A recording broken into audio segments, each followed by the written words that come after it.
the MIT Club of Northern California. Can you hear me? Yes. Yeah.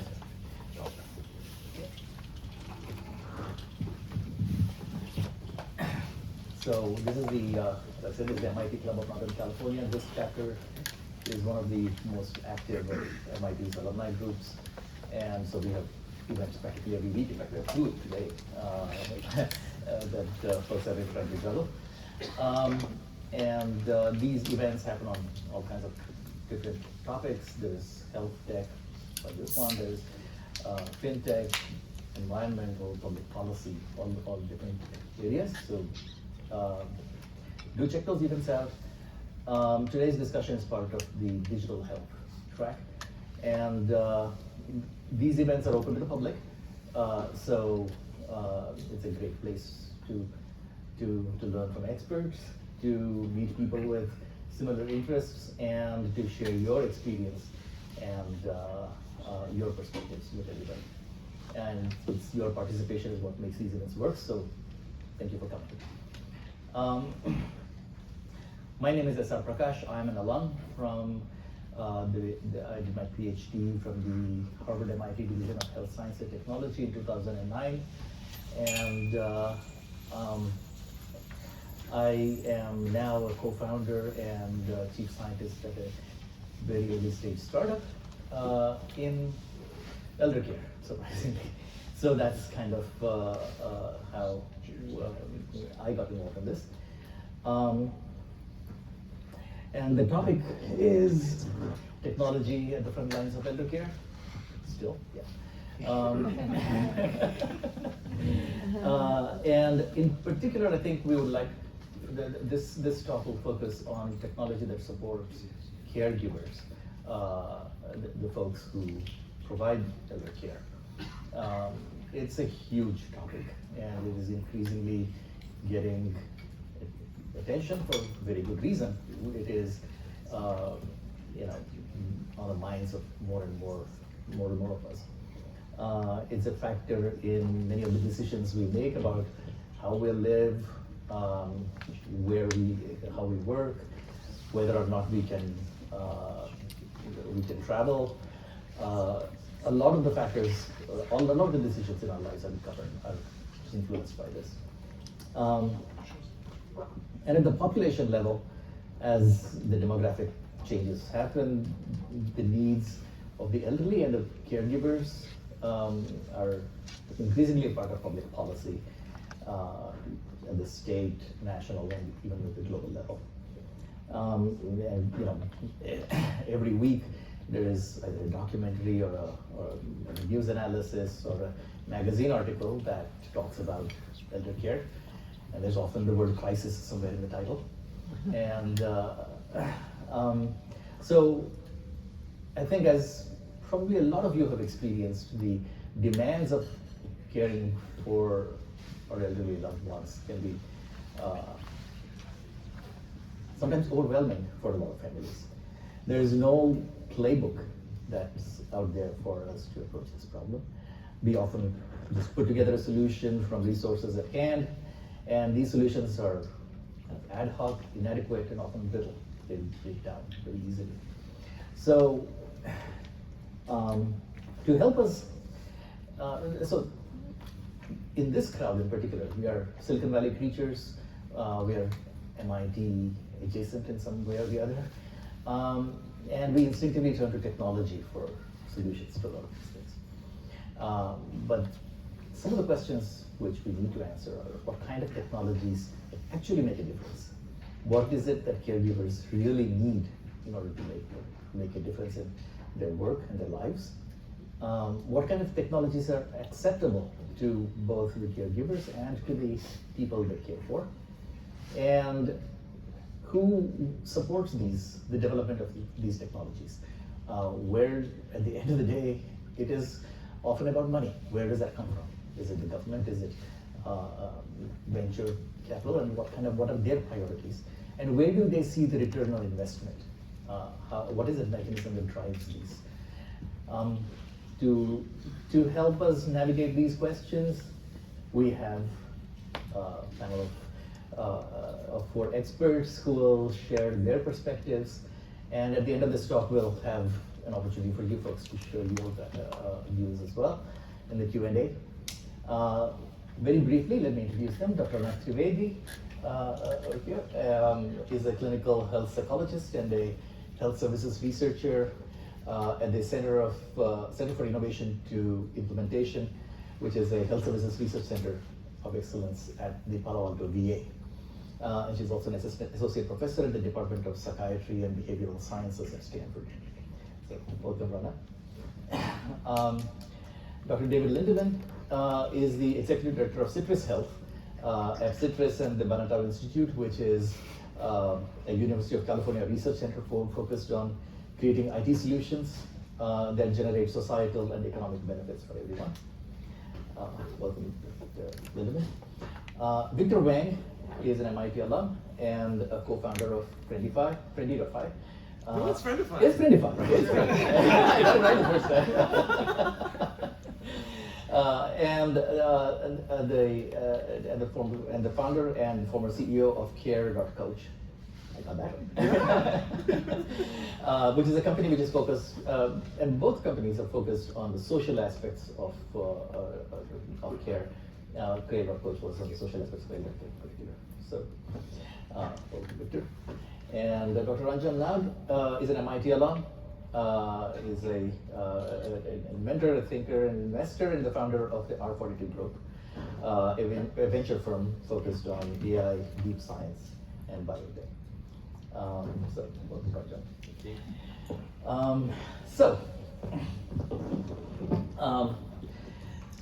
I'll kick this off by inviting you folks to talk briefly about where your interests and your background intersects with the topic of today's talk. What brings you here? What brings you to this point of the interest in technology and care? I see everyone pointing in my direction. That's right. Right-handed people. Being the last one here. So again, David Lindeman, I'm delighted to be here. Looking forward. If the mic is on. Can you hear me? Turn this on. That one, yeah. There we go. How's that? That is Good. it. Okay. And if you can't hear me, please speak up and don't hesitate to interrupt. I think we're all looking forward to questions today. So I've been in this for quite some time from the technology side, just the last 15 years, but prior to that I've been in gerontology from my background at Berkeley through working at multiple academic medical centers, setting up research groups, doing NIH work, et cetera. But it all started with a very personal approach, and that was with a grandmother who had early stage onset dementia and progressed and took it from there. So I've been working on that and now take it to issues related to policy, specific technology solutions, but broader interventions that can be scaled. So tonight's perspective, I'll share some issues from different organizations that I'm on the board of, working with, from senior living organizations to our national associations in this space. And this year I'm chairing Governor Newsom's Commission on Aging, and we're having a focus on AI interventions in this area. So I'll speak to it from a number of these perspectives because I do think that over time we've realized that technology is going to be a fantastic opportunity, but it's not the only issue. We're starting with a very low-tech space and working with individuals and in a very difficult and complex situation. I think we're at an inflection point with the way new technologies and work. We have a new robotics innovation hub that we're applying new approaches. We're doing AI applications and seeing it from across our interdisciplinary perspectives. I think we're going to see tonight talk about a number of those examples and also hear from you what you see some of the opportunities and challenges are. So I'll pass the baton at this point. Thank you for inviting me. I'm Ronik Trivedi, rhymes with ironic.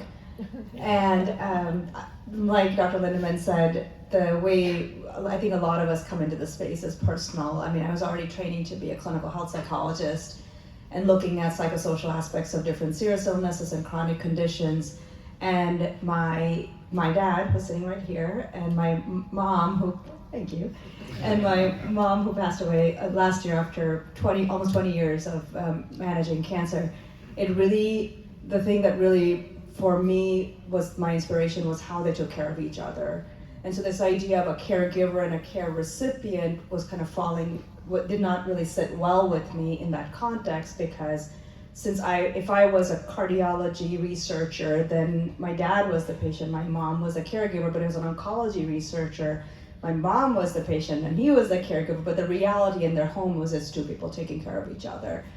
My perspective with technology is, I'm not a technologist by any stretch. For me, it's pencil and pen are also technologies. I know we are sort of shorthanding for digital, but technologies is anything that we can use, right? And so to me, it's somebody who's building behavioral interventions, how can we use different technologies to scale them, to reach the people who may need it the most, but not compromising on what they're getting, and not sort of not have this idea that technology will allow us access to something and the alternatives we don't have it. But how can it be as good as or better than? So making sure that we are building things not just for people, but with people. So that's the perspective that I will bring, and I look forward to other people's remarks too. Thanks. So Victor Wang. So I guess back around 2011, I started to think a lot about loneliness. So I was a graduate researcher at the Man Vehicle Lab, but it's called the Human Systems Lab now, in AeroAstro at MIT.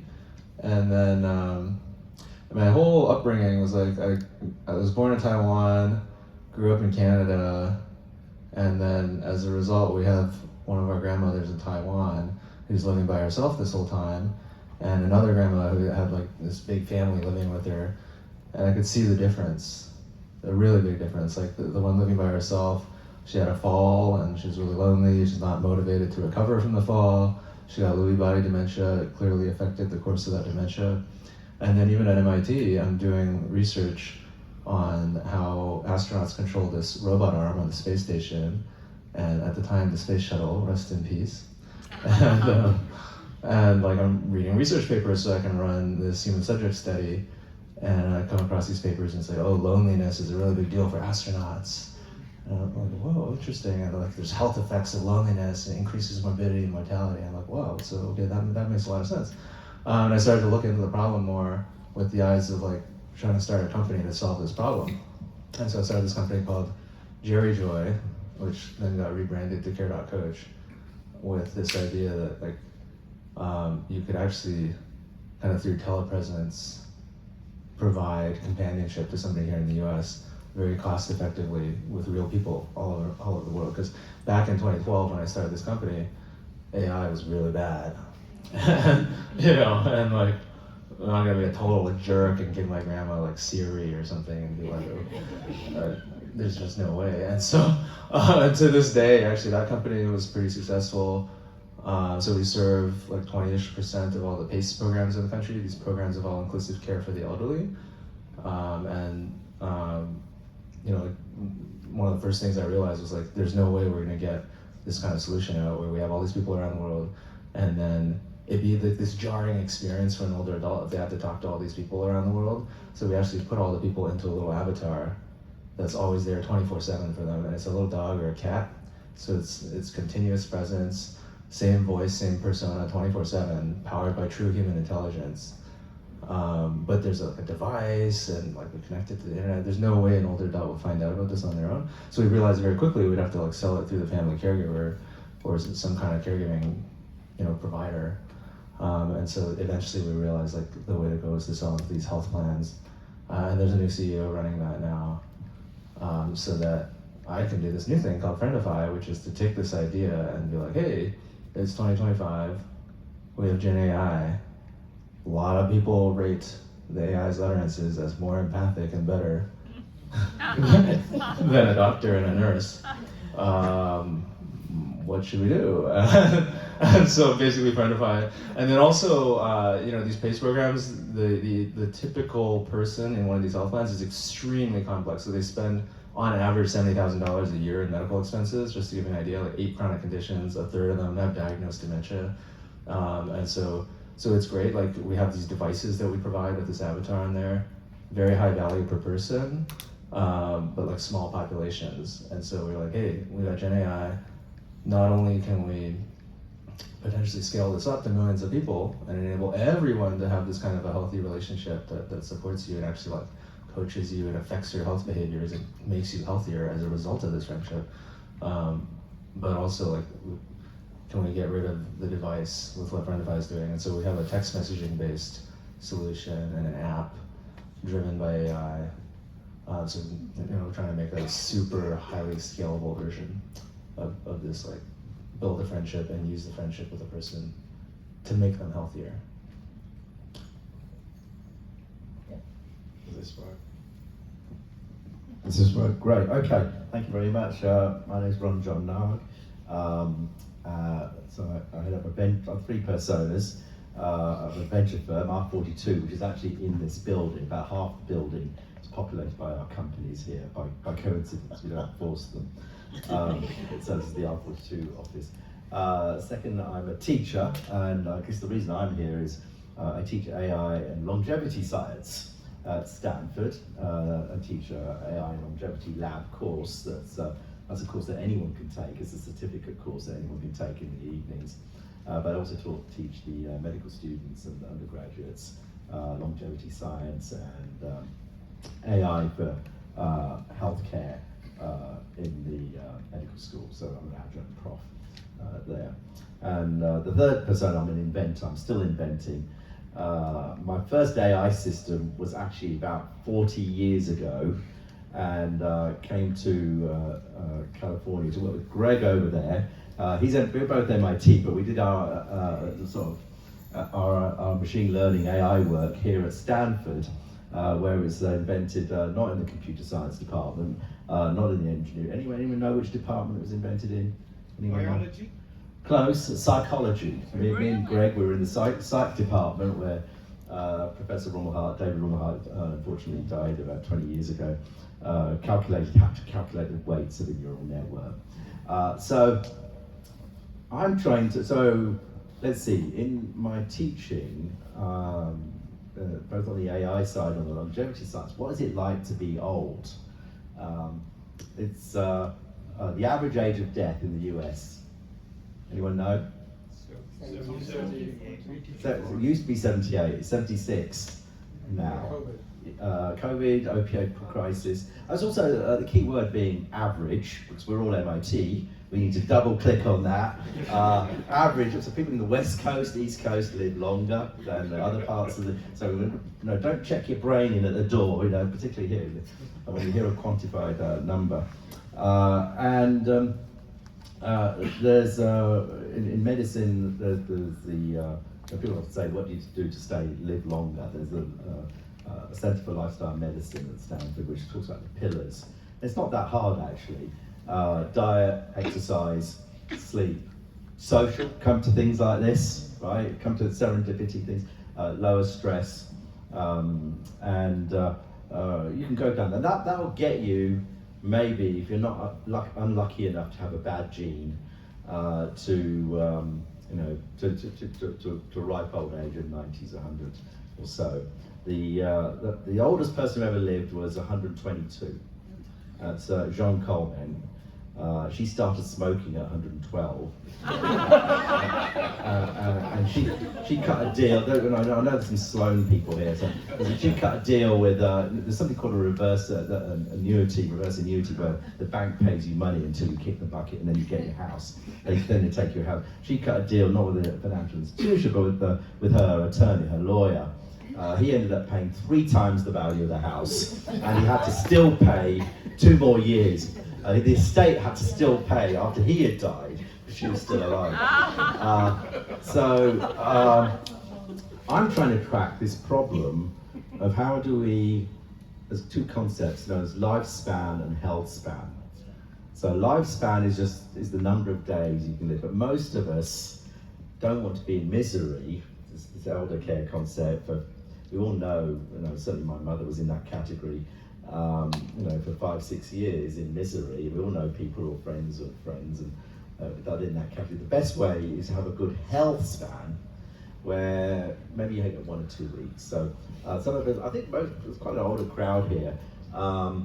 There was a person called Jack LaLanne. Anyone remember him? Oh yeah, right. So he was always going on television saying that if anyone had the perfect lifestyle, that was him. Vegetarian, push-ups. He was always going on television telling people to behave yourself and do everything right. And he got to quite an old age. I think it was 92. His wife is still alive, actually. 95, 96. Yeah, 95, 96. That's right. And what got him in the end was pneumonia. But he only had 2 weeks. 2 weeks of misery. He was doing push-ups almost right till the end, right? And Worked out the day before he died. yeah, exactly. So this is one of the problems. As you get older, your immune system starts to get weaker. Often people say take your vaccination. If you're below 8 years old or above 60 years old, make sure you take your flu vaccination. They always advertise that. I'm not sure they advertise that now, but it's because your immune system's weaker. So what I'm trying to do though is to break this. Now, at MIT we have big ideas, right? That's what's great about being at MIT. It elevates you to have a bigger idea, so big it sounds crazy. And some of these ideas, I was telling girls, I married one of them actually, I'm inventing this machine. That you just talk to and it'll just type everything out. That was in 1983. And everyone was like, it's impossible. Everyone's got a different accent. Well, let's just start, put my engineer hat, let's do telephone digits. And we did that. And, oh yeah, but that's just 10 digits. How are you going to do? Eventually, from 83 to 2003, it's on everyone's phone. It was Siri. I sold a company later on to Apple to make Siri better. So that's okay. So what I'm working on, amongst other things, and how we're going to do it, is, believe it or not, in this day and age, there's a vaccine. It's a vaccine. A vaccine for what, you may ask? So it's a vaccine for aging. Right. So what does that even mean? Right. And can you actually do it? At the first blush, you say, that's impossible. It's impossible, you can't do that, the elixir of life, you can't do it. But we have new tools available to us now. So, and I think in my AI work, in my investment work, certainly companionship is one of the most important things. You can bring AI to the world. But you can actually have these new tools. Instead of hiring an MIT PhD, actually you can hire a machine now, right? Oh, great. Which is 100 times cleverer. No, actually it's not 100 times cleverer yet, but we're getting there. So there's another one of mine. How am I going to do that? You build a tool. You build a machine. It's such a big problem. You build a tool to help you solve the problem.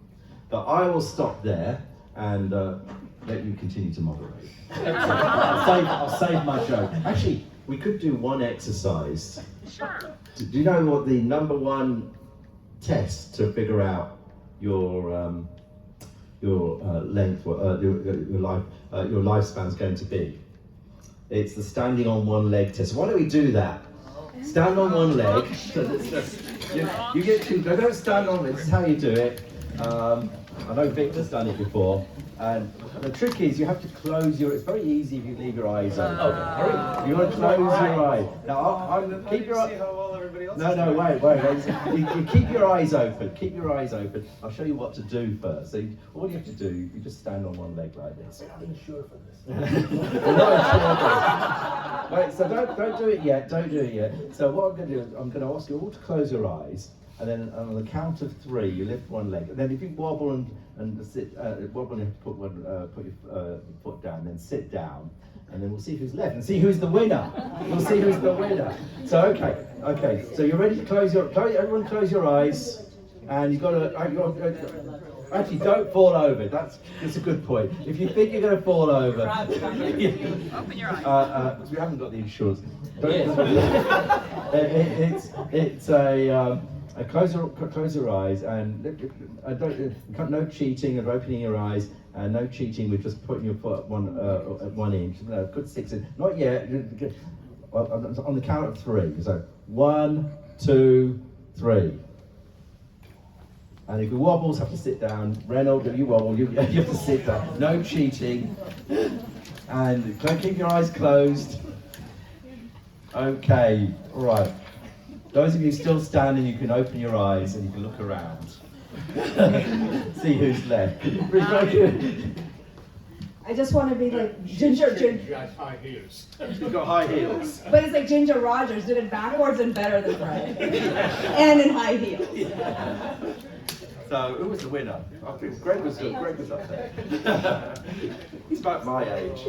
So it turns out if you're under about 23 or so, you can do 45 seconds. If you're my age, which is in 60 odd, it's more like 8, 9, 10 seconds. So you can sort of scale yourself where you are relative to that. So that's. I think, that was quite an exercise. So what can people do to improve their performance? Oh, well, you can obviously, this is the debate about one of the things of tests of aging and in elder care. How well are they doing? And many things people can train for. Now, I'm a runner, so I have a very good running time, so that's not a good test for my age. Another one that's quite common is grip strength, because people are not usually training for that, right? But the reason the standing on one leg is core muscles. It manages it balance, and as we all probably know, or maybe we don't know, that if you fall and crack your hip, the statistics say you've got about a year left. Not necessarily because of the actual hip fracture, it's because you don't go out to see people anymore. They're they're lifestyle pillars of medicine, and there's a steady decline across multiple dimensions. I think the folks who lasted the longest probably lean on each other. Probably They leaned on each other. There's a metaphor there. Another very important measure is the strength and speed and confidence with which you can just get up out of a seat. Yeah. That has a lot of predictive power. Well, we could do that one at the end of the meet where you actually sit on the floor. You sit on the floor, and can you actually stand up? That's a lot harder. A super common followers test is actually the timed up and go. The tug. Off we go. Ask us some questions. I've taken over too much time. Go ahead.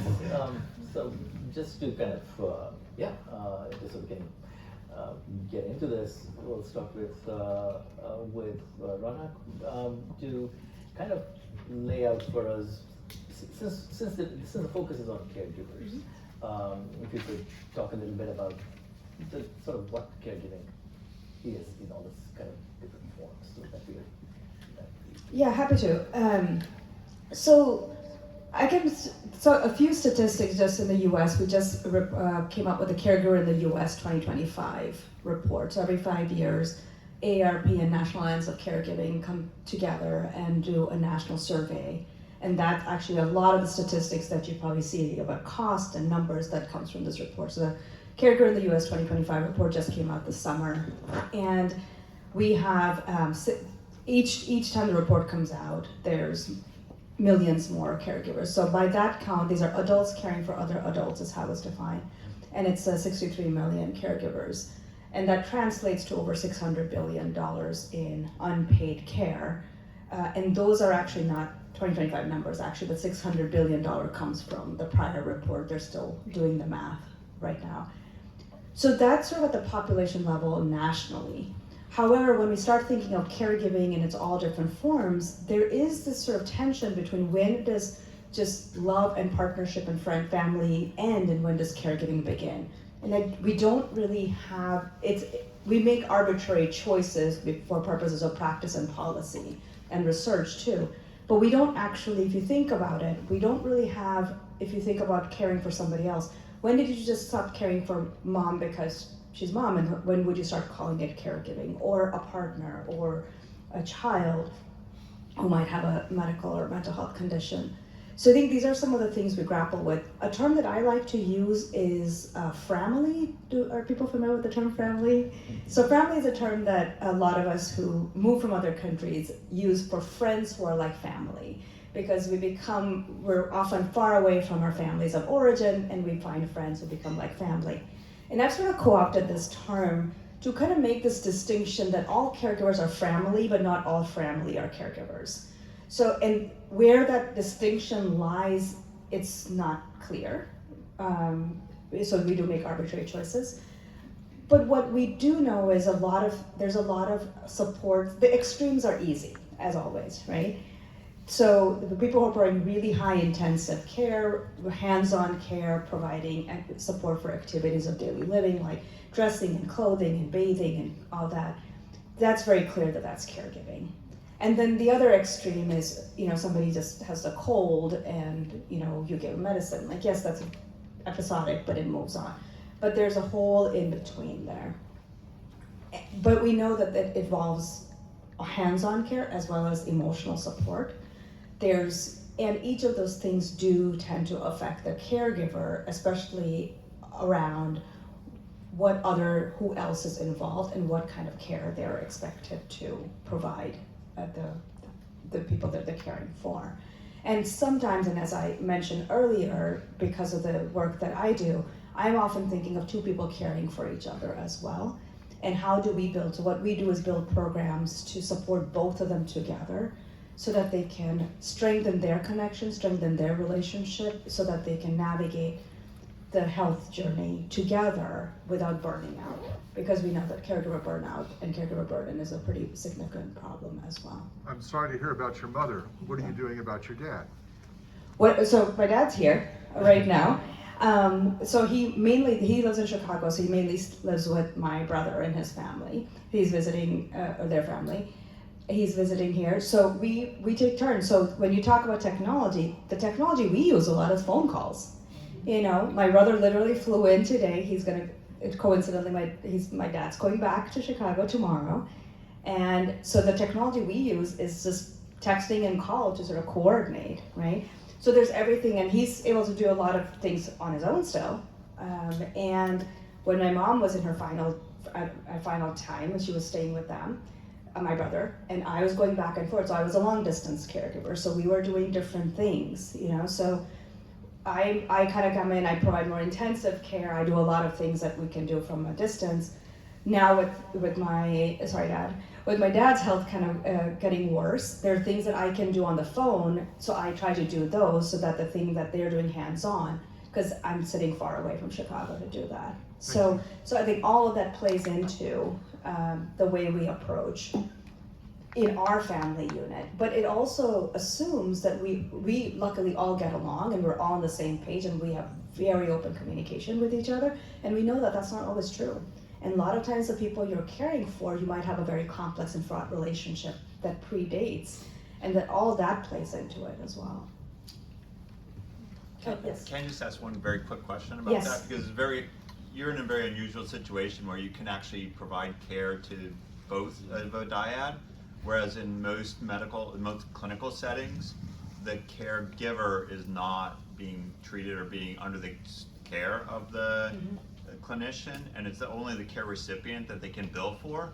So can you talk just a little bit about the kind of economics of that and how you can provide care or support a caregiver even though there's no billing code for it?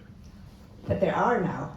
So there's caregiver training codes now that CMS came out with last year, beginning of 2024, and now they've expanded that to telehealth this year in 2025. So one of the things I'm trying to do at Stanford is to get our C-suite to make people aware of these. And what does that mean in terms of bringing the revenue stream? How is it going to be enough, and who can provide it? So I think there's a lot less awareness of that. However, I think that is one problem. The economic, that issue, that will only solve part of the problem. Because the bigger problem is, how do we even engage caregivers at that stage? Because in fact, a lot of the caregivers may be seen in the same healthcare system. We would just call them patients, right? We just don't know. We just don't identify them as such. We see, when they come to us, they're patients, right? So what I'm actually teaching a course coming January that I'm very excited about for medical students, others can take it. And our goal is to build for medical students to start thinking about caregivers as essential partners to care. So goal is to, in this workshop style course, is to give them some basic didactics around the demographics and who caregivers are, and get them to use art and storytelling to build empathy for that as a demographic. So the hope is that as they become clinicians in their own right, then they see this person that's sitting next to their patient as not the annoying daughter or the passive wife, but as somebody who's part of the 63 million people who are going to be showing up in their clinics. So. First, a wonderful description of the entire caregiving process and great questions in both the economics, the distance, et cetera. But I think what's really intriguing now for all of us and what's hitting our society is the complexity of caregiving. We've always looked at it as a dyad, as the care receiver, the caregiver, but it is so much more complex, as we all know. We get into intergenerational issues across multiple caregiving situations. We get into cultural differences, which is really, here in California, one of our biggest challenges. We go into communities where there are 10 different languages, people coming at it from different perspectives, and you have both professional caregivers and then the family caregivers who go into the dynamics. And what I think is intriguing is Victor's program was one of the very first that was really a way to make that personal connection. Now we're seeing the need to connect across so many different areas, using so many different interventions or different techniques to be able to do this. So it's not just our technology-based programs, but new ways to look at healthcare systems, look at family dynamics, look at societal programs, even concepts like the villages. I think we have a great one here in Palo Alto. We have many that are how to support each other, not just from a family duality perspective, but how to use an entire community to support, be used in caregiving. So I think that's one of the things we should talk about tonight, because we now have multiple opportunities to use the new technologies to build on these variable systems. And also in terms of the economics, yeah, there's the building codes, but I've actually never really been a fan of the whole fee-for-service model where you build these codes and you can only, do what there's a code for. It really stifles innovation. And so everything that I've done for the past 14 years has been in value-based care. And these PACE programs that I mentioned, these programs of all-inclusive care for the elderly, they're a really good example of what's called global capitation, where the plan gets paid a certain amount that's risk-based. The government has a way to assess, okay, given your population, here's how much you deserve per head, capitation, Latin. And so capitation results in the plan earning a certain amount of money based on how complex the people are in their population. And then all the rest of the business decisions, as long as they follow a lot of rules and they get audited and everything, they have total decision-making ability as to how to use that money. So it's a really good space to innovate in, because if you can prove that your weird talking dog that makes friends with these people is somehow influencing them to take their medications and do their PT exercises and put on their compression stockings and use their CPAP at night and actually be ready for the shuttle to pick them up to go to the PACE center, and you're saving a ton of money, then you will pay that innovator. So there's that, and then even Medicare Advantage, a lot of people hate on Medicare Advantage plans, but they're also a capitation-based plan that is actually a really good place to innovate, because if you can prove to them that it makes business sense, that you're reducing hospitalizations, which cost a ton of money, and is not good from a human standpoint, then you can get paid. So there's caregiver training programs specifically in these Medicare Advantage plans, and there's some pretty successful startups that specialize in training caregivers, and they sell to these Medicare Advantage plans. Yeah, it's a perfect environment. Challenge with our PACE programs, Program for All-Inclusive Care for the Elderly, is it is the gold standard in terms of care, particularly for comprehensive chronic disease, but you have to be Medi-Cal and Medicare eligible. You have to be skilled nursing level care, and you're staying at home. California now has more PACE programs than the rest of the country combined. We had 20 of them. You're not even allowing new ones. It's been frozen, and it's still a very, very small percentage of our healthcare system. So the challenge is we're still dealing with this fee-for-service environment or private pay. Many folks who have resources, it's not an issue. You can get private care duty. There are many different solutions. You can buy many of the technologies we're working on. What I'm always concerned about is our most vulnerable population. I mean, here in California, the fastest growing homeless population is older adults. We have over 600,000 people right now. It's incredible. So these are complex issues, and I think that's one of the things we should keep looking at how we can do it. I just want to follow up very quickly because the cost, reducing the cost of care is very much a lagging indicator relative to the quality of life or the care, and like what is really, I completely agree with everything you said about the capitation and the value, but we really need to have something that is identifying value much earlier in the cycle so that we're actually avoiding chronic disease in the first place is the holy grail, right? But that's one of the core challenges, right? It's almost like the CFO sees the value last, the Yeah. doctor sees the value before that, and then actually something like a social worker sees the value first. Yeah, and we need a way to make that visible. Yeah. Since we're having this great discussion, I think we'll circulate a mic around as well. We'll share. So as I'm listening to this, and I have a background so that people would probably accuse me of being more of a technologist than a cultural anthropologist. And I've had experience dealing with elderly grandmothers and aunts and the usual panoply. One of the friends I encountered, as her mother slipped into dementia and they were looking for alternative care arrangements and being very unhappy about what they found. This is a family that had been going to a small village in Mexico for 30 years. So what I'm going to say is also a question of what's happening in our culture. And the difference is what she ended up finding when the people in the village realized that Mrs. Jones, I'll call her, was slipping in dementia, and the daughter said, they said, we've known her for years. Bring her here, the village will take care of her. And they did. And it was a low-cost solution because she was incorporated into the society. She wasn't in isolation. She did not have strangers coming in to her house, once or 3 times a day, depending on ability to pay or living with her, and all of the artificial constructs that are adopted to try to provide care for isolated elderly. So I think, checklists are certainly a technology also. Before we get to the high tech, what do these people like? What do they need? What appeals to them? What doesn't appeal to them? What do you have to introduce anyway, like some exercise that they might be resistant to? And then there are the people who say, oh, exercise, tell me, I want 2 PT people here a day.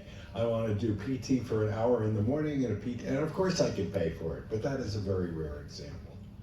But I think we need to also consider the cultural side of this, not just what's the hardware technology fix.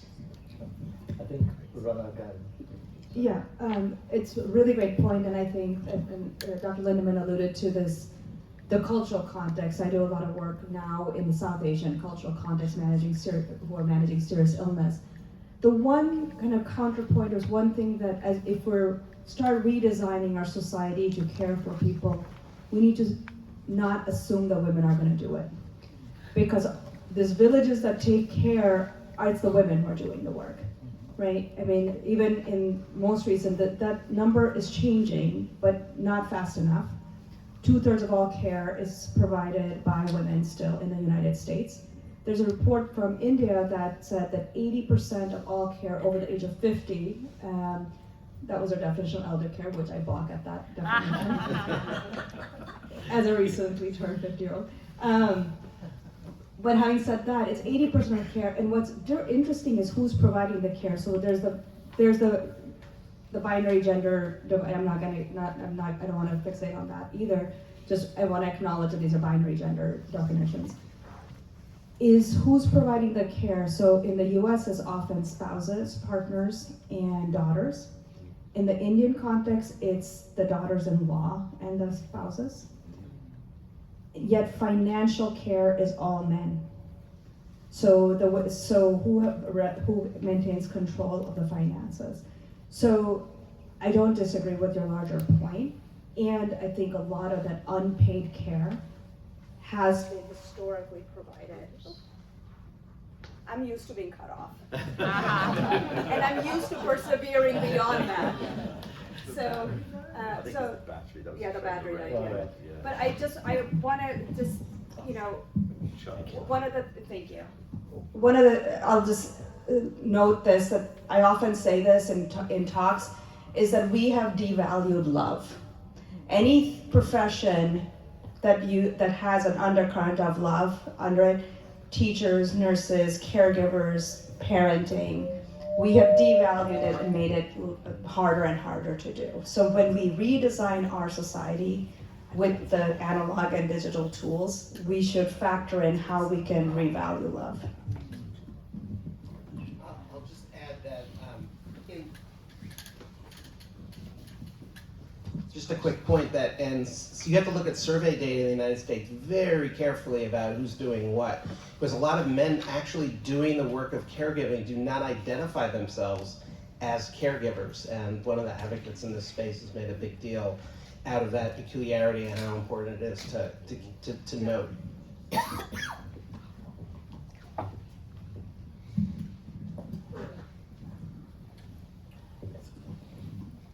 get our steps in.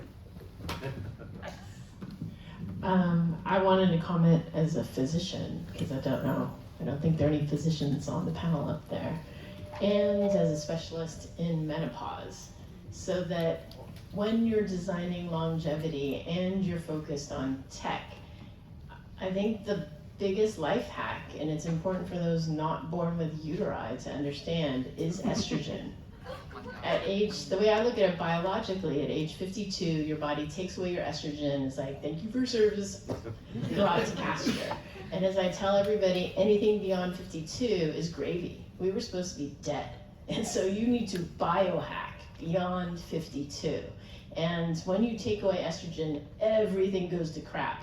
Your bone density goes. Your arteries don't dilate. Your arteries fill up with triglycerides, fill up with LDL, and then you have a heart attack, and you have a stroke, and then you get brain fog, which is worse than residency sleep deprivation or breastfeeding sleep deprivation. And 1 in 5 women that hit menopause are considering or quitting their jobs. And at 50, I'm at the top of my game. My LinkedIn crushes everybody that's under 50. Because my friends are the head of every department, of OB-GYN, everywhere you ask, I can find you the best doctor. And I have networked with the startup people. I need your information. But I want to consider when we do such panels that we include physicians, and that we include 50% women, and that all of you that are studying longevity don't forget that estrogen is the ultimate hack. And if you need education on that, read Estrogen Matters, find a Menopause Society certified practitioner. I would love to talk about, with Governor Newsom, making sure that if you're trying to make sure people live as long as possible, as healthy as possible, if you gave every person born with a uterus estrogen at age 52, we could decrease fractures by 60%. We could decrease hip fractures, which, as you mentioned, has a 30% mortality within a year, by 30%. This is not 5%, this is 10%. This is 30, 50% we could decrease cardiac. And dementia, we're looking at a lot as well. So really, we need more people educated about menopause. We need policy. There is no mandatory menopause education. I asked a med student the other day, what are you getting taught? And despite this new hot menopause situation, nothing. Today, at one of the top institutions in the world.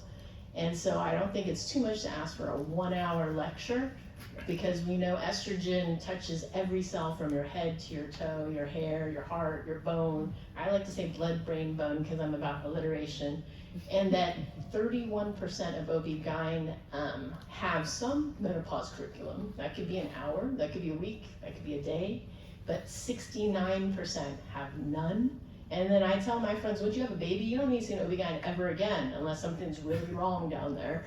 You could see internal medicine, family medicine. They definitely have no teaching in menopause. So just wanted to put that out there. Say the name of that certification again, please. Menopause Society Certified Practitioner. There's only 4,100 in all of North America. And certainly you don't have to be certified, but at least you took a test. Could I just add a point? Thank you. That is really well taken. I think we should take it even to the next level. It's not just physicians. We should have nurses, we should have social workers, all the professions who are engaged. Multidisciplinary care approaches are really critical in this area. And it really goes to an even bigger, not bigger, equally challenging issue, and that is we have very little gerontological geriatric training. We don't have enough geriatricians, geriatric nurse practitioners, geriatric social workers who are all engaged in the caregiving process. So building that out, we're unfortunately going in the wrong direction right now. Everything that we know what's happening at the federal level, but also just lack of individuals coming into each of these disciplines. So all of these are really critical points and issues that are fundamental to changing the caregiving process.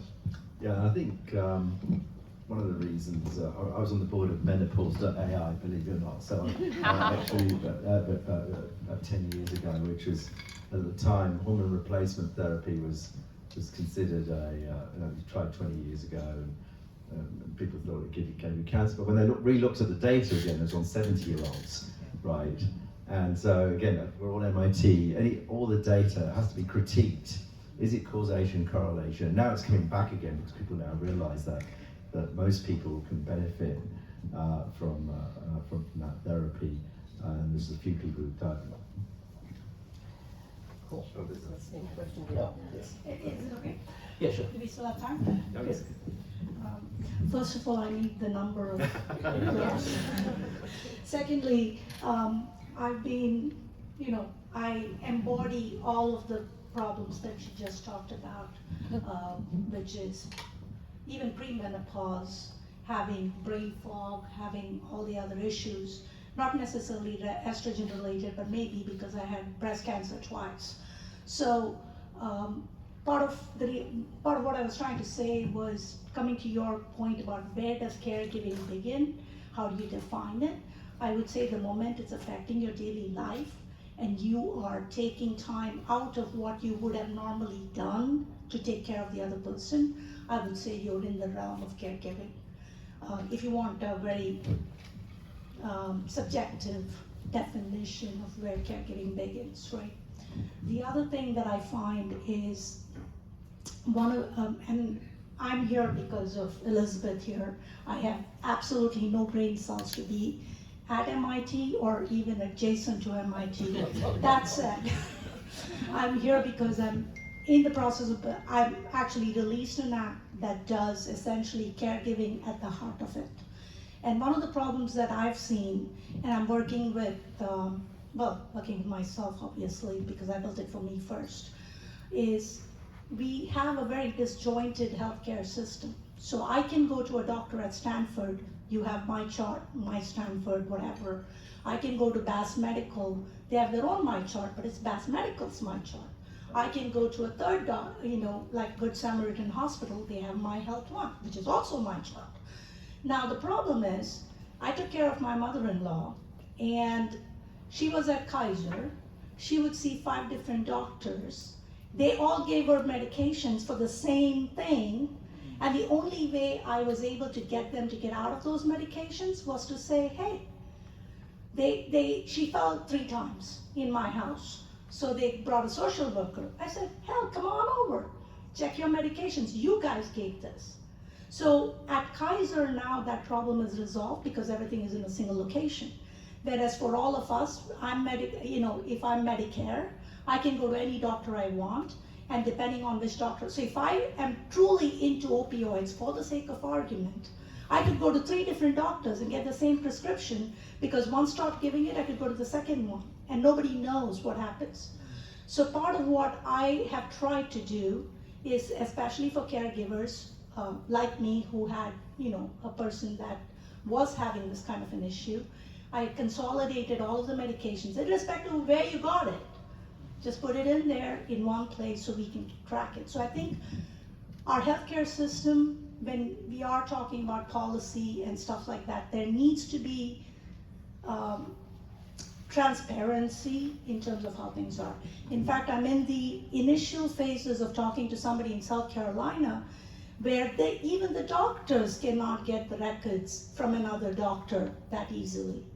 So he's looking at what I'm doing, a unification of records. He called it the Save My Life record, because at this point, all of their history can be in one place. So when they go from doctor to doctor, that helps. So something to consider in that realm. So I think this is I think you raised one of the most excellent points about the whole caregiving process on a number of levels, and all of us have experienced those challenges. We're working with a number of companies, and I think we're going to be at a breakthrough point looking at how we can pull data from all across different medical records, different systems. We've had some great projects going across the state that have been doing that, being able to get data from different electronic health records, being able to share data. There's several companies in stealth mode right now that are actually pulling information in a very good way. And it doesn't just start with your health record, your personal health information. The issue around caregiving is being able to anticipate and predict some of the issues as well.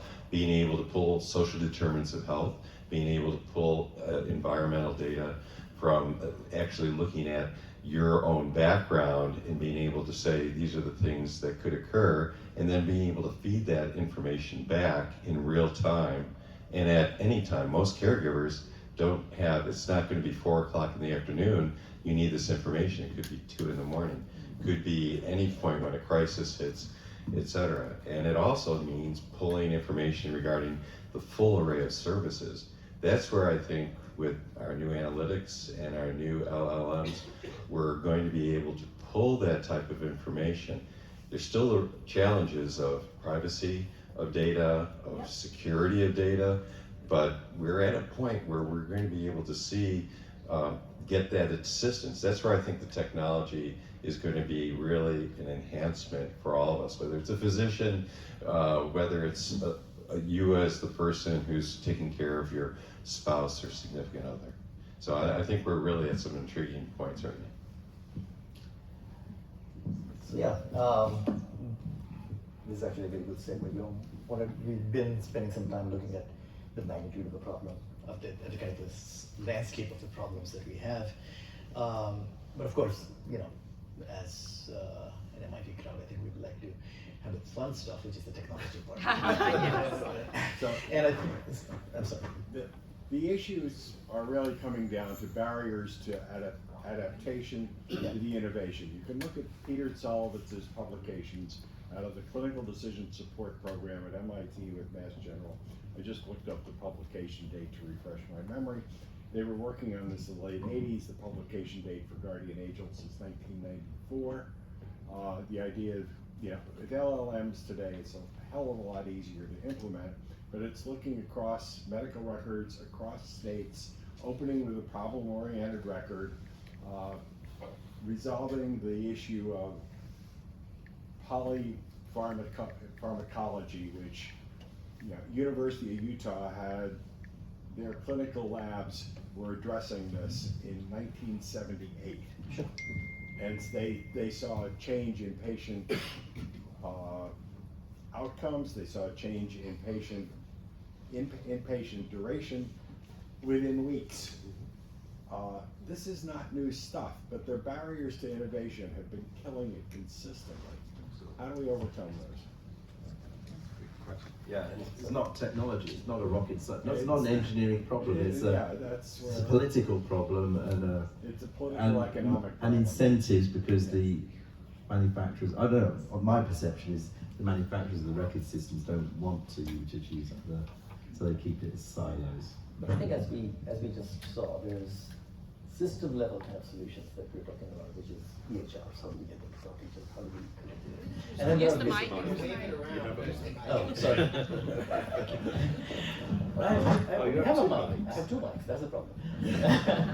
And then there are bespoke solutions that are essentially DIY, where the patient or the caregiver basically builds their own way around these problems. And I think there's something to be said for, there's something to be said for when we talk about technology, but how we can apply technology to these things, like what, for example, you're doing, where we are directly empowering the people using these technologies rather than waiting for systems to catch up with this and getting to a point where we can, where we kind of patch our way around these problems. I'm glad you said that, actually, because like I think a really key thing that I try to think, anyway, like the biggest caregiver population in the world is all of us. Like we can almost always do a little bit more to take better care of ourselves. If we all did that, we're not going to be so dependent on other people taking care of us. So actually, when we talk about caregivers, it's a very kind of like dependency kind of mindset. And so, a lot of what I do is just... You have to count for the genetics. Yeah. I got my first breast cancer diagnosis at 41. Right. I had 2 young children. So genetics also plays a factor. Certainly, And actually, yeah. I was going to tell you, you're talking about stealth in data, right? Stealth analyticals. Bias gets into that. And part of the reason I started building what I did was the initial bias towards, if I say, hey, this is happening to me, the initial thing is, oh, it's in your head. I went through this with my child. I would take him, he was in immense pain. I couldn't touch him. But the doctor would be like, oh, it's in his head. I'm like, F you too. I'm dealing with this on a day-to-day basis. I can't touch this kid. So yes, to your point, we all can take better care of ourselves, but in my humble opinion, we need to actually plan for the fact that genetically, environmentally, and other issues do matter in terms of how people are good. Yeah, we can't take care of our environmental exposure. That's a huge risk. We're trying, but the administration. Just excellent points, and I'd just like to, I think several of our comments are still focusing on 2 very fundamental issues here, and that caregiving, regardless of who, how, where, it's still problem-based, and that's one of the issues. And as we look at technologies, it's the technology secondary to what is the issue, what are you trying, whether it's med adherence, whether it's social isolation, what you name that. And second, it has to be human-centered design, which many folks here are really expert at. You presented that perfectly, that we have to have it developed by and for individuals, so you don't have the issue of somebody not understanding what that pain was, that it's actually being created by the people who it's being impacted by. And I think that's where we have some wonderful organizations, whether it's Stanford, Berkeley, up and down the state. We're very fortunate on the West Coast. MIT, by the way, how many people know about the MIT Age Lab?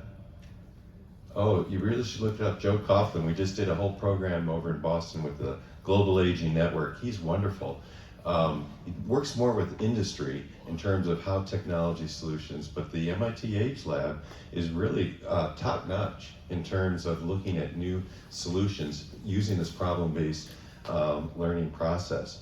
Again, it's the whole idea of really looking at what is the situation, and in our case tonight, looking at it from the caregiver's perspective and the care recipient's perspective. So that, I don't need this.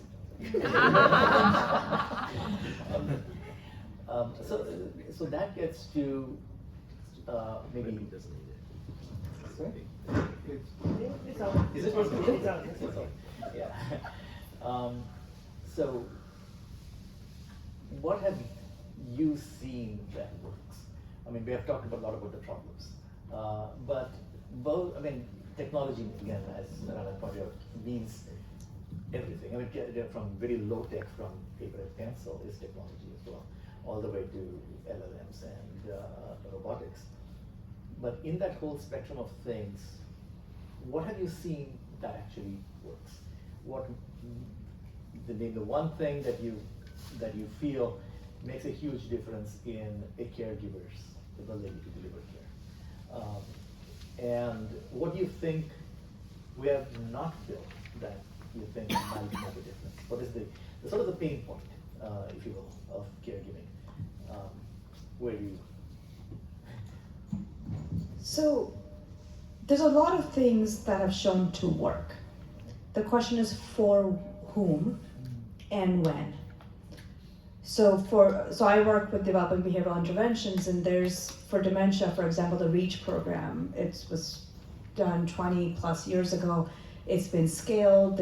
There's tremendous evidence. It's actually, now we have a guide model that's kind of adapting some of that portion. There's things that work to support caregivers, and the REACH program was built for caregivers of people with dementia. So it works. So the pain point for those evidence-based approaches is the scaling and the implementation, and then the economic piece is like making sure that it's getting to the people that it needs to go to. The other pain point is, and somebody in the audience alluded to this, and Dr. Lindemann mentioned this, the cultural context. A lot of the programs have been built in English and have been built for the idea of caregiving, where it's like, sort of a mom, dad, 2.5 kids. But a lot of us are involved in intergenerational care. There's a cultural context. You mentioned the village. So how does that play into the tools we build? And those tools could be fundamentally different. Who we're supporting. Right now the medical system is set up where if the partner is next to them, if somebody has a partner, then that's assumed to be the caregiver. However, in our culture, it might be the sister of the woman who has breast cancer and her mom. And so those are the people who need to be brought into the fold. So that's one of the pain points that I see. And the technology piece can bring that together. They can bring all this together. That's the beauty of technology, because technology is a word that basically says, let's solve something. So I think that's the point. And I think that from a sector front, I think about the caregiving. There's a policy piece and the medical system and the innovator space and all of those pieces coming together. I think it's the silos.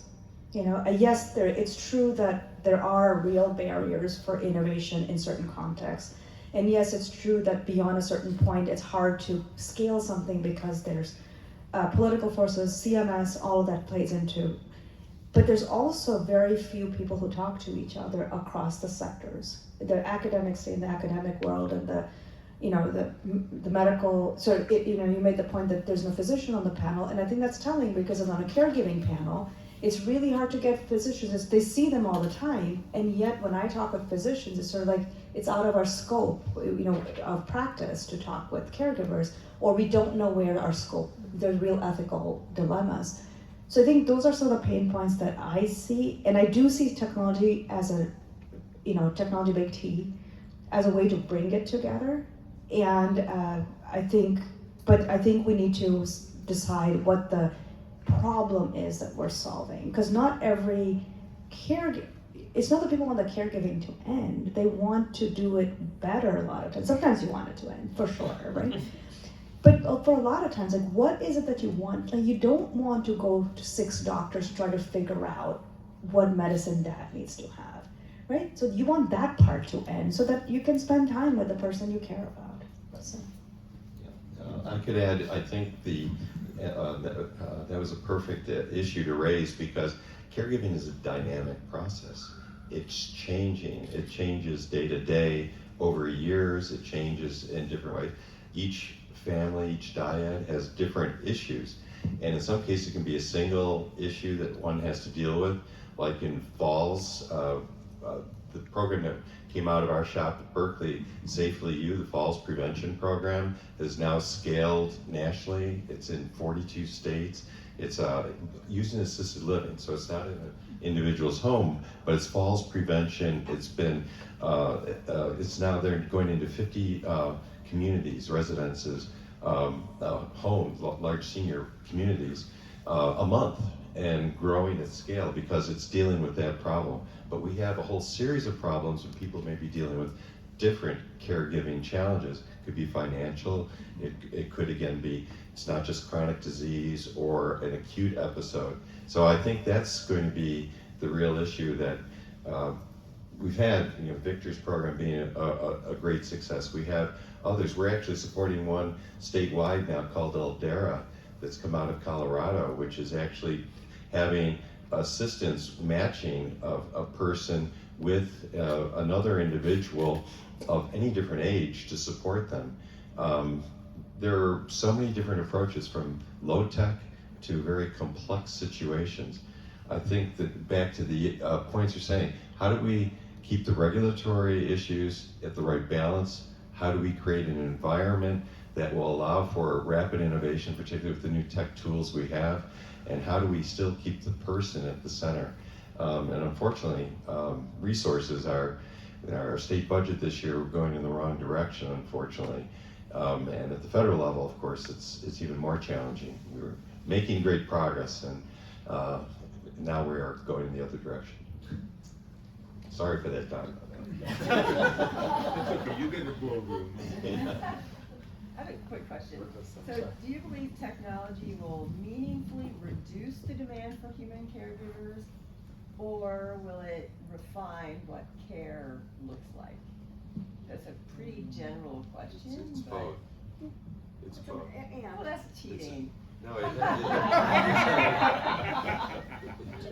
Yeah, so I'm an optimist. I think we're just going to have a much bigger percentage. We talk about the percentage. You don't call it tsunami anymore. It's not silver. That's a negative, right? I used to call it silver tsunami. But more people over 65 than there are under the age of 5. And this is a worldwide phenomenon. I mean, actually, the US is actually not that extreme. Countries like South Korea will be extinct in 50 years. There just won't be any people there. The replacement rate is 0.75. China will be down to 600 million people by the time. All be robots. Well, so there's almost a necessity. And you're seeing a little bit of this in Japan, who are investing a lot in robotic help, companions, lifting aids, and I think it goes back to the sort of first principles. There's a sort of a tipping point when you just need caregivers. But right now, caregivers are given an earlier stage, I think. If you play it forward, they'll be going in a later stage, just because there won't be physically enough of them, right? And the economics won't work. We've heard about that. The economics won't work. There won't be enough young people to pay taxes to pay for all of these things if you ask the government to do this. So these are huge demographic shifts, and you're seeing it in South Korea right now. Towns are disappearing. They're just ghost towns because everyone's moving to the cities, and that's in a way we've been sheltered a little bit by immigration. But if you have less immigration, you're not going to get that dynamic. So I'm actually optimist. I think we'll be forced. Necessity is the mother of invention. To your question, right now we don't really need the robots. We'll just say it's sort of tough to hire people and get people, but there's not the avalanche of the huge quantity of people who need these things hasn't flipped over where entrepreneurs will build things. Yeah, I guess one way to think about it, because like half of us might be engineers here, I don't know, is like a buffer, right? So like there wasn't really a huge like buffer of software engineers, because like, or demand, a buffer of demand for software engineers, because like everybody's like, oh, that's how to make money, go get a CS degree. And so like people are keeping pretty much up with the demand.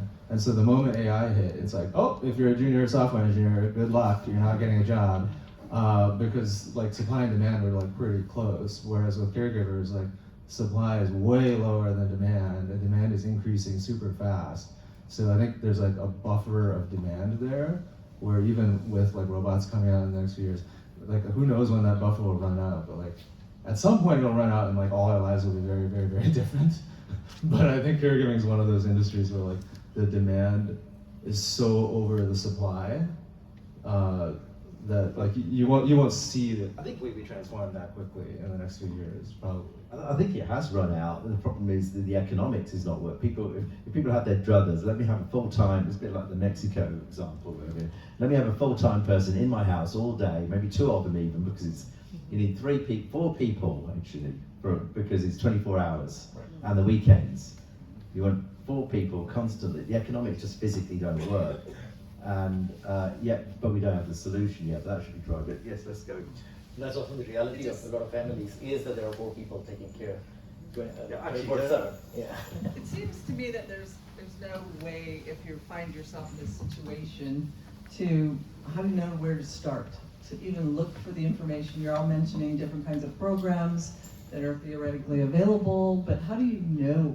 I mean, it just seems like it's there is no playbook. So there's no playbook, there's no roadmap, there's no resource that I'm aware of. What is it? AARP has a website for caregivers. Yeah. Good to know. Well, there are many different places. One would hope that you get it with a physician, with other organizations. We do have California, we're very fortunate to have a large number of options where you can get information from our area agencies on aging in each county, from the Family Caregiver Alliance based in San Francisco. We have regional resource centers across the state. There are many individual organizations, AARP, etc. What we really need, though, is a single entry point. Any place that you touch the system, you need something at a given point, you can get into the caregiving system. We aren't there yet, but that is the holy grail for, as we do more, really try to build a whole system across the state. But we're so far from that. But there are many places and organizations that could share that are geared to helping you directly. So if you do need that, please don't hesitate. They've had a question for a while. I can just throw my voice out there. Number one, what is the incentive for the government to fund programs for aging population? What is that incentive? Because they're not going to be the taxpayers anymore, but they're going to be pretty much sucking the money out of the government.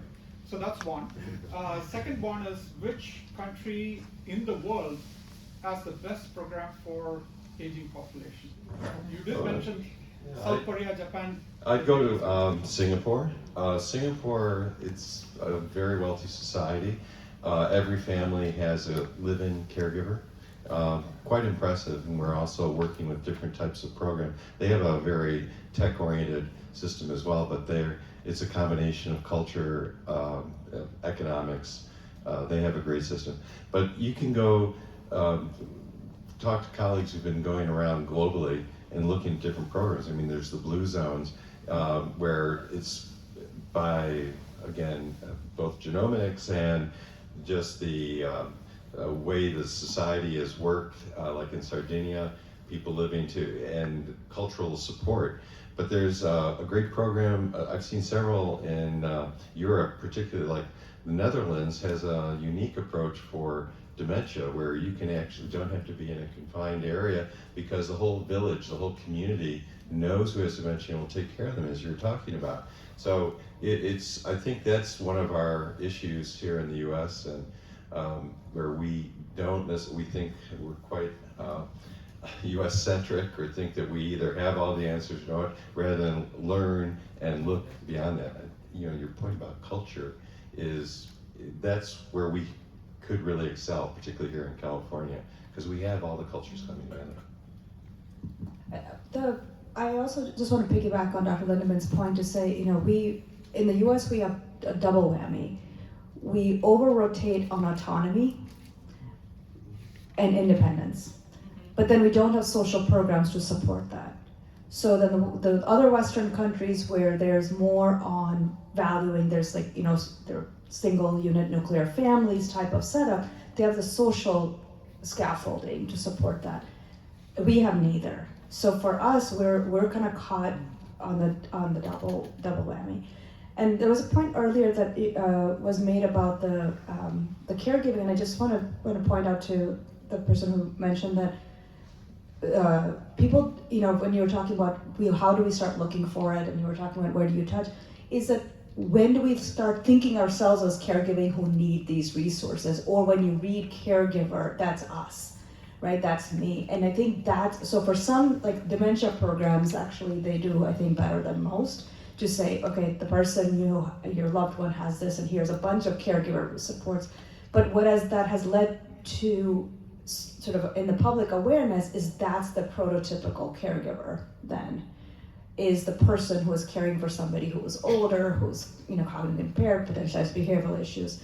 So we're missing out this whole other group of people who are caring. So I agree, that is the holy grail, is that we sort of, at each point when somebody touches, we say, you're the caregiver, and these are some things that you may want to look into, and you see caregiver resources, that's you, so.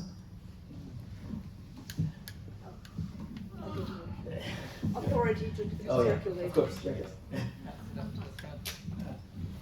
All right, so thank you for the point about many of the psychologies around the caregiver and the people who are seeking care. So I'm general manager for a health insurance company, and we see that a lot in terms of people's self-perception of when they need care and how healthy they are. We give surveys about people's health, and they say they're healthy, but then we see they have this long list of drugs they take. It turns out that they have well-managed conditions. They're not healthy, but they're well-managed, right? And see, sort of elder care has this branding issue, right? My grandma, she needs wheelchair when she was alive, but she would not get into one though. And so I see that there are a lot of modern technologies that can help elderly folks, especially like assisting basic things like walking, like their exoskeletons that can help. And I see nowadays in Chinese tourist sites, they actually, like for climbing hills and mountains, they have exoskeletons that are as touristy tools for you to help you to climb those mountains. Now it's just, fancy looking rather than the elder care type of technology. And many of these are actually not that expensive once built at scale. I'm very interested in understanding, you mentioned many stages of different tools, programs, technologies, going from the clinical to scaling to financial to the political climate to be able to enable them. What are some of those clinically proven things that are at the cusp of scaling and making financially possible for the elderly population? They can be potentially branded not as elderly care, but as something that is, for example, longevity perspective or other ways where we can actually bring them to life from the perspective of an insurance company that can support that kind of technology.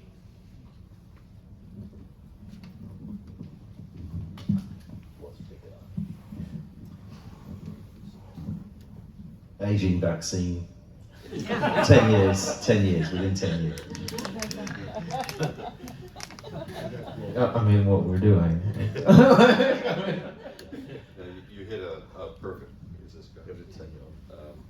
you hit a major point in terms of which ones are there, and I love the point starting with evidence-based programs that have had a lot of success, but haven't been able to scale. And it's usually some financial issue or regulatory issue that's a barrier.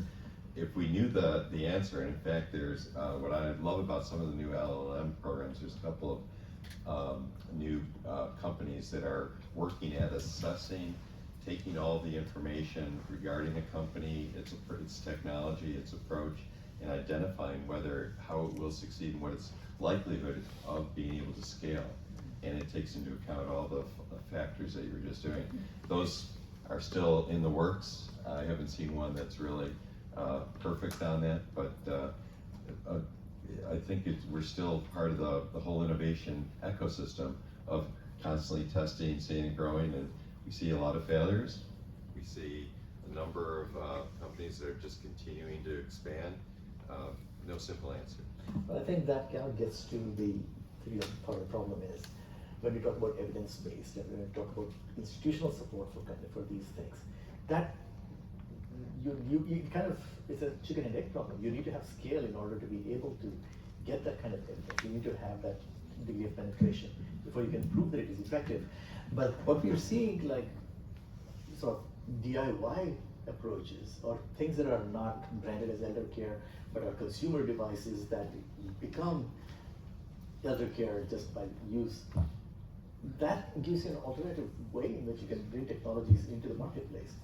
Right. So I think from an insurance point of view, bringing back to your point, the consumer devices, the big innovation, there's now a billion devices that you're getting heart rates from. And, yet, to my knowledge, I've not seen anyone normalize insurance premiums by the amount of exercise they do. The one, I think Health IQ is doing it, but it turned out they weren't, when I called up, they said, don't you want to know my 5K time? No. Health is paying like every week to exercise and sleep. So, yeah. Yes, and they can track it from your, yes. Yeah. That's United Healthcare. I literally get paid. I get like 75 cents to walk every day, and like if I sleep 7 or more hours 5 days out of 7 in a week, I get like $5 or something like that. It's actually like I've gotten like a couple $100 from them already. If you wear my ring, I'll split the money with you. Huh? If you wear my ring, I'll split the money with you. I think the sleep thing penalizes menopausal women, I'm just gonna say. Yeah. Like if we're, like, it's as though we don't want to sleep. Like, trust me, we want to sleep. We are very tired people.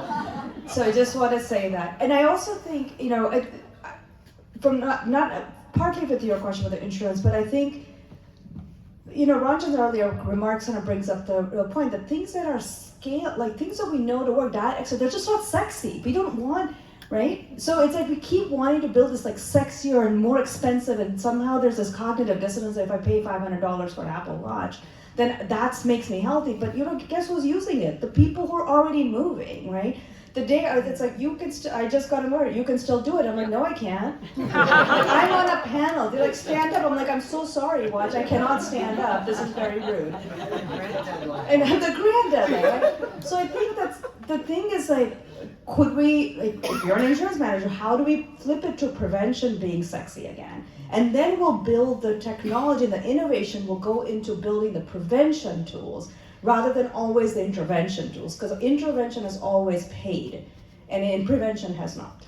Intervention is also very expensive. So actually, by the way, what kind of insurer are you at? We're on the ACA.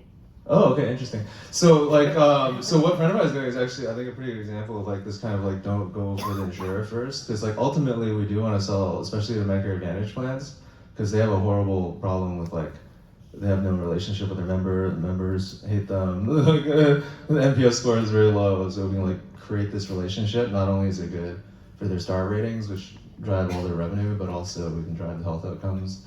But then we're not just going out and selling it to the health plan, because what we're doing is actually building it for consumers. And actually, it's actually like Gen Z that's using this technology that we're building. It's people talking to character AI and like these AI girlfriends and stuff, and like some of them are rated really highly on Google Play and stuff, and it's pretty dangerous because kids kill themselves after talking to these things. And so we're building a similar technology, but bottoms up as a healthcare company with safety in mind. And then I said we use LLMs to do this, but because we are a healthcare company, we still do human reviews. So we're thinking about it the same way you would think about self-driving cars, where it's like the goal is to have self-driving cars.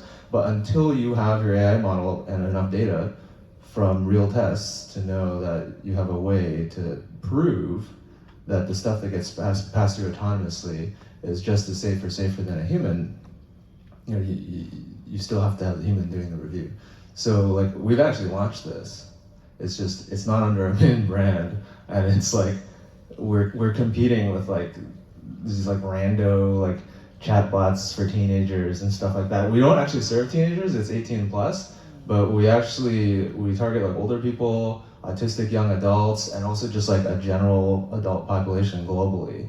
And we're making what I hope to be one of the best, if not the best, friend AIs in the world, just in general, which is like a cool, sexy thing that older people like don't even care about yet. But actually, you know, by the time we actually sell it to a health plan, you know, that's the angle that we're taking. It's like we spent like a couple of years building this thing that is actually a really fun person, so to speak, to talk to, that actually introduces you to other cool human beings around the world that really get you. And like, it works really well for all sorts of people that already have social lives and aren't super sick. Why wouldn't it work for somebody who is lonely and super sick? So that's the angle that we're I think taking. what you're describing is a more general model where you've got things that are not healthcare or elder care specific, but which are technologies that people have learned to use for other things, that they go down and say, hang on a second, we can actually now collect enough evidence to show that it does make a difference. And we've launched our coaching program. So like with this consumer population, it's just a general adult population all over the world, because we put up ads and they download our app. And like we've already shown statistically significant improvements in sleep quality and quantity. We might have already hit significance. I have to check on self-rated mental health, and then self-rated health will come after that. So like we're proving all this up just through some random app on the App Store that you probably never heard of. But then once it's ready, once we've shown all the health outcomes across tens of thousands of people, if not hundreds of thousands of people, then we just go, hey, Mr. Health Plan Executive, like here's all the data. In fact, here in your zip code, we already have 1,000 people using our service, and here are the health outcomes.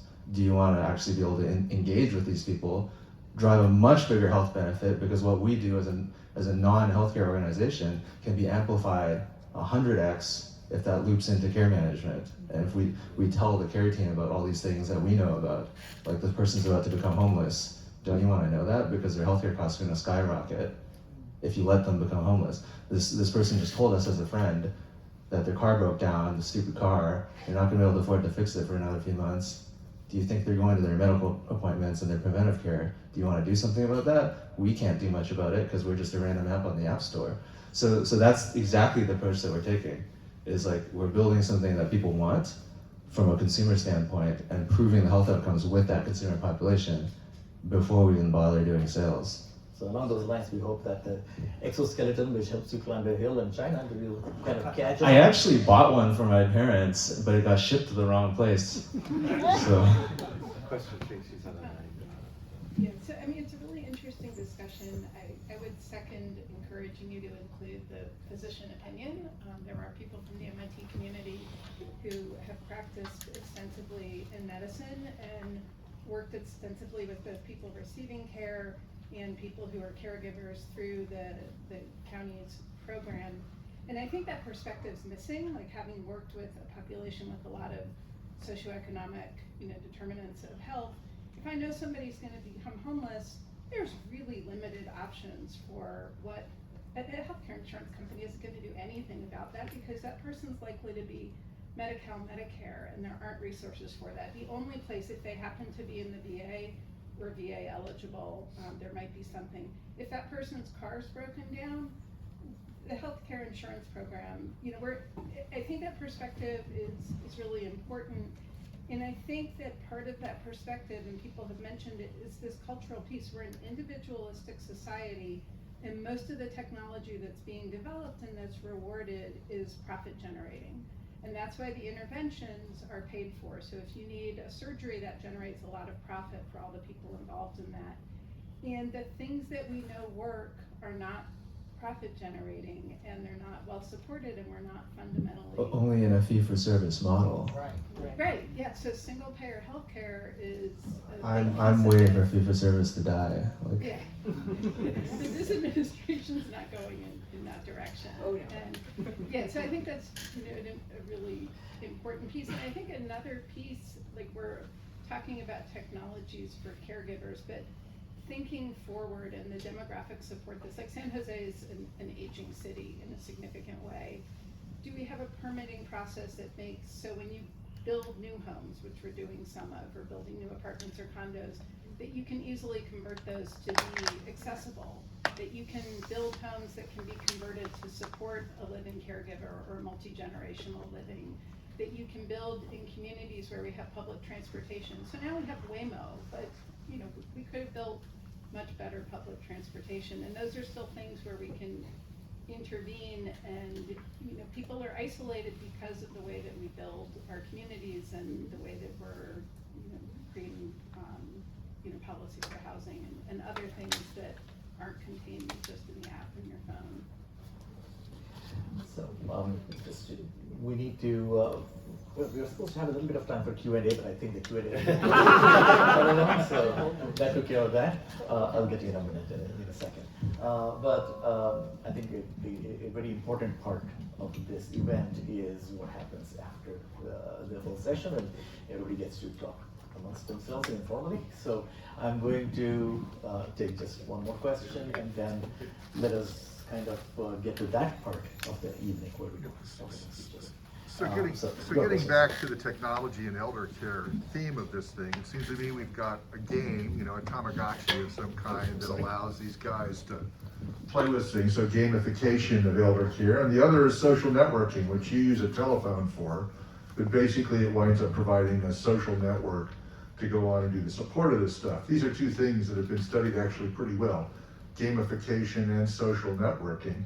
Simply applying these two kinds of technologies to this problem strikes me as being an obvious approach. I was wondering if you guys could go and make some comments about those two. Can I just talk loudly? Yeah. So to be clear, we don't actually gamify. Like, I'm not a fan of gamification. I think it's like a thing that companies do way too much, especially companies that are motivated by like engagement or advertising dollars, and that's why like people are addicted to scrolling and everything, because they hire very expert psychologists to design these things and get you addicted through things like gamification. Yeah, we don't do that at all. It's just a little. We actually thought in the beginning like maybe we make it so like the little dog gets hungry and you have to feed it, and then it looks really happy, and if you take really good care of it, then you can buy it, and like turn it into a game. And then we actually started to serve people with dementia, and we're like, no, like those are stupid ideas. It makes absolutely no sense. First off, it makes wonderful sense, point one. Point two, yeah, it sounds like that, but that's not the approach you're taking, I believe that. Okay, no, I think actually I'm not completely convinced of that. I think it's does it actually make people do the right thing? Yes. And so I used to wear wearables, and I used to put them in a drawer after about 3 months, and then the wearables started getting better, started nudging you, doing things, and now I don't take them off.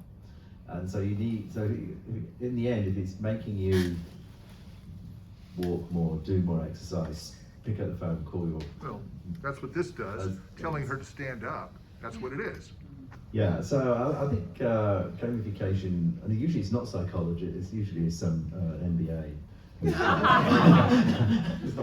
The one gamification that I actually like in my life is Duolingo. Like my streak is like my almost 400 days streak. The streaks. I think the gamification has other nefarious. Snapchat started that. So the question for you, since you're so against gamification, do you give the money back that you won from wearing your ring? Oh no, like I haven't even drawn it out of the account yet. But how do you know? But you know how much it is. Yeah, not exactly. It's like somewhere between 200 and 300. So I'm not convinced. And social networking, how about the social networking aspect? You set up a social network to go on and help people, and you're not you, the lady next to you. Yeah, you have a social network, and the social network goes on and involves somebody up in Chicago, it involves your father, it involves your brother, it involves you. The mechanism of communication winds up being over the telephone, not over the computer. Using social networking, establishing a social network as a support structure for elderly, it seems to be something that could be formalized. Have you given any thought to that, and what are your thoughts on it? Sorry, I guess I'm not understanding the question. You're right that that's how I described our care. So social networking has been shown to be a good force for evil inside our country over the last 20 years, and figuring out exactly how to set up the incentives so it has some positive impact seems to be the trick. So, is there a way we could use that, in fact, to help with elder care and technology? social networking predates social media. I believe I know that. That's how we form human civilization, right? So I think the social networking platforms, Meta, Twitter, whatever, those are incentivized not for social connection anymore, at least. I don't see it. They can serve that function. It's sort of initially, I think when I joined Facebook, I was able to connect. I moved a lot. I've made a lot of friends. But it doesn't incentivize me to stay connected to them. Like, I sort of passively know what a baby, right? But it doesn't, what is my value add to that at this point? At this point, Facebook for me is I get to see baby pictures of my I'm not saying Facebook, I'm saying a social network. Yeah, so I think there's a social, and I leave it to the people who understand technology better. I think that there's what we need. I think there's a little, when you were talking to Victor, there's a little conflation between gamification and just reinforcement. So obviously reinforcement just works, right? We work, we get paid to do the work. That's not gamification. I mean, I guess, and ultimately it might be in that realm, but that's just a fundamental psychological principle where the things that you get rewarded for, you'll do more of. So let me repeat your points. You see no application of gamification or social networking to elder care, correct? No, she's not saying that at all. Oh, no. Social networking is your point of civilization. And you're taking a particular point on social networking as though it was Facebook. And she's saying social networking is civilization. Let me wrap up here. So I just want to wrap up to be cognizant of the time that we have to exit. And I want to make sure we take time to thank our speakers. And as is customary at these events, we have some MIT swag for you. So I hope you like these. So MIT branded MIT Club of Northern California. Thank you very, very much. Thank you, Victor. Thank you.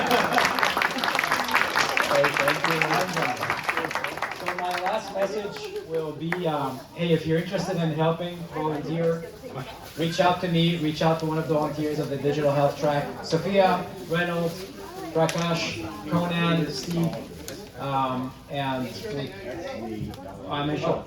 Okay, so we're always looking for volunteers. We have an awesome lineup already. January, we've got the AI in Healthcare MIT and Friends reception during JP Morgan. We'll be showcasing a bunch of startups, and it will be a networking reception January 13th in San Francisco. And February, we already have our event on consumer health. That one's going to be up in the city. So the next two events are up in the city. We've made a commitment to have an event every month because we love this topic. So please connect with us and continue to check our website. You should be getting emails about them. Thank you very much for coming out.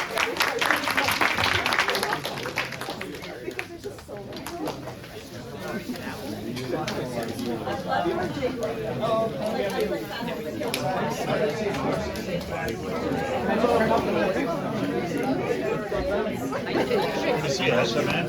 Hey, if you help with January, let me know.